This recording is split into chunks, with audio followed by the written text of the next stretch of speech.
On the House floor, members held a moment of silence for the 8th anniversary of the shooting in Tucson, Arizona, that left 6 people dead and 13 others wounded.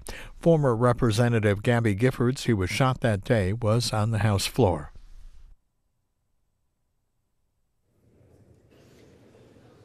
For what purpose does the gentlewoman from Arizona seek recognition? Mr. Speaker, I ask unanimous consent to speak out of order for 1 minute. Without objection, the gentlewoman is recognized. Thank you, Mr. Speaker.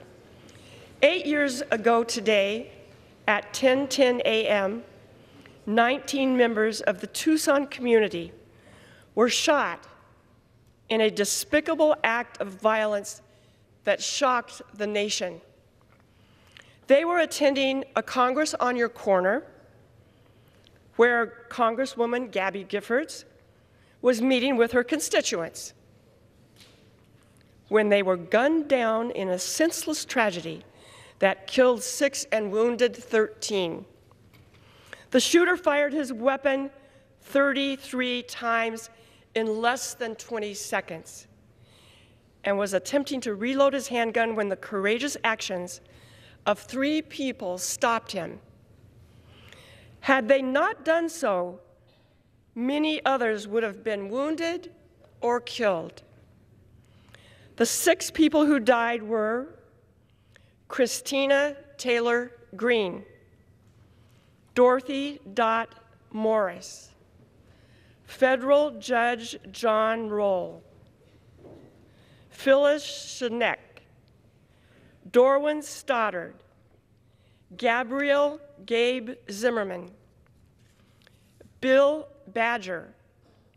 These were the people who were wounded by the gunman. Bill Badger, Congressman Ron Barber, who is now my district director, Ken Darushka, James Fuller, Randy Gardner, Congresswoman Gabby Giffords, Susie Heilman, George Morris, Mary Reed, Pam Simon, who's in the gallery with us today,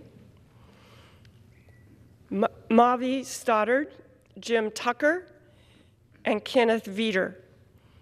The members of my community had never seen such a devastating tragedy before, and yet they responded with compassion and kindness toward the survivors and the families of those who were murdered. They did not let this horrific tragedy define who we were. 3 memorials sprung up spontaneously at the site of the shooting, at Congresswoman Giffords' office, and at the University Hospital, where the most seriously wounded were taken. Thanks to the quick actions of members of the public who rushed to treat the wounded, and by the first responders, lives were saved that morning. The mental health of everyone in attendance was adversely affected, and many of the survivors still endure the physical and mental impact the shooting had on their lives. The families of the 6 people who were killed grieve the loss of their loved ones to this day. I am so honored that our colleague, Gabby Giffords, is with us tonight.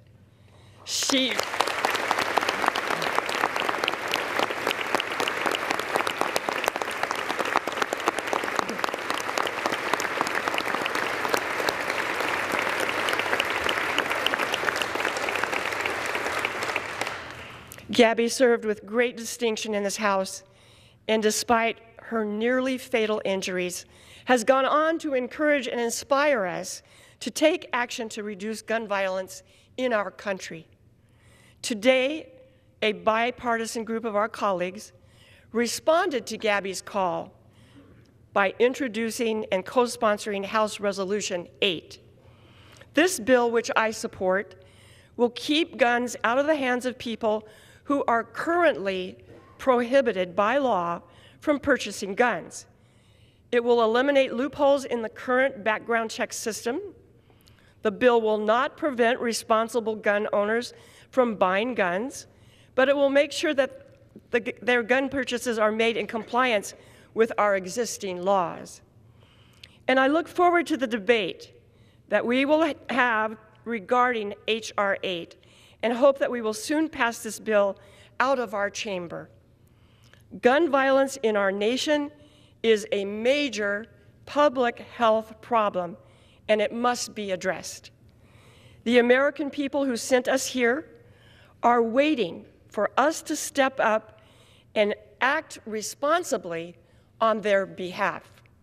We must do so. Mr. Speaker, I ask for a moment of silence. The House will observe a moment of silence.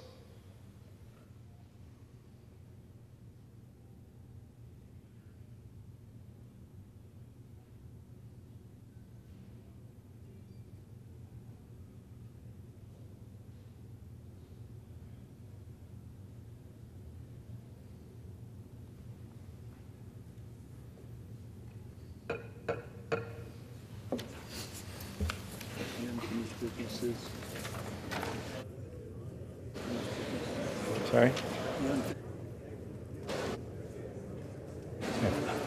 Hi everyone, my name's Mike. I'm the creator of Mox News, and for the last 15 years I have been telling you that as long as I have the support of the community that I serve, Mox News will post videos forever. And that's the truth. As long as I have your support, no one could ever make me stop. Unfortunately, currently, less than 1/2 of 1/10 of 1% of Mox News viewers ever donate, tip, or contribute anything back. Again, let me make that really clear. Much less than 1/2 of 1/10 of 1% ever give anything back. And to those of you who have donated to Mox News, I want to thank you so much, because it's because of your generosity that we have been able to bring attention to important videos that millions and millions of eyes would have never seen. And I think that that's an amazing thing that we've been able to make happen together. And I can't thank you enough for helping me make that happen. So it's not too late.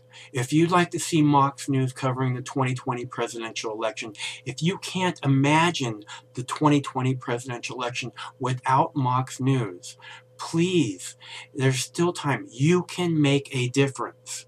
It's easy to make a contribution, donation, or tip.